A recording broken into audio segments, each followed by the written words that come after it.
రాబోయే 10 సంవత్సరాలలో తెలంగాణ రాష్ట్రం యొక్క ఆదాయాన్ని $1 ట్రిలియన్ ఎకానమీగా మార్చి అదే విధంగా 2047 నాటికి దేశం $30 ట్రిలియన్ ఎకానమీకి చేరాలంటే తెలంగాణ రాష్ట్రం $3 ట్రిలియన్ ఎకానమీగా మారాలి అని ఈ రోజు లక్ష్యం పెట్టుకొని ముందుకు వెళ్తున్నాం. ఈ రోజు దేశ జనాభాలో 2.5% ఉన్నాం, కానీ జీడిపిలో 5% మనం అందిస్తున్నాం. రేపు భవిష్యత్తులో 2047 నాటికి 10% జీడిపిని అందించే విధంగా తెలంగాణ రాష్ట్రాన్ని తీర్చిదిద్దాలంటే industrial policy, infrastructure policy, investment policies అన్నిటిని కూడా తీసుకొచ్చి ఈ దేశంలోనే అగ్రగామిగా రాష్ట్రాన్ని తీర్చిదిద్దాలని మేము ప్రయత్నం చేస్తున్నాం. అందుకే మిత్రులారా, ముఖ్యంగా యువ మిత్రులారా, డాక్టర్లు, లాయర్లు, ఇంజనీర్లు, ఈ సమాజంలో ఉన్న IAS, IPS లకు అందరికీ, వ్యాపార వర్గాలకు నా సూచన ఒక్కటే. తెలంగాణ రాష్ట్ర ప్రభుత్వం ఏ లక్ష్యంతోనైతే ముందుకు వెళ్తుందో, ఏ లక్ష్యాన్ని సాధించాలి,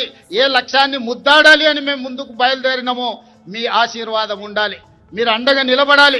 ఈనాడు తెలంగాణ రాష్ట్రం దేశానికి కాదు ప్రపంచానికి ఆదర్శంగా తీర్చిదిద్దాలంటే మీరందరూ అండగా నిలబడండి, ఆశీర్వదించండి. ప్రపంచంలోనే అగ్ర రాష్ట్రంగా తెలంగాణ రాష్ట్రాన్ని తీర్చిదిద్ది ఆదర్శమైన రాజకీయాలకు, ఆదర్శవంతమైన అభివృద్ధికి తెలంగాణ రాష్ట్రం కేర్ ఆఫ్ అడ్రస్ గా తీర్చిదిద్దుతాం. హైదరాబాదు నగరాన్ని ప్రపంచ నగరాలతో పోటీ పడే విధంగా తీర్చిదిద్దాలి.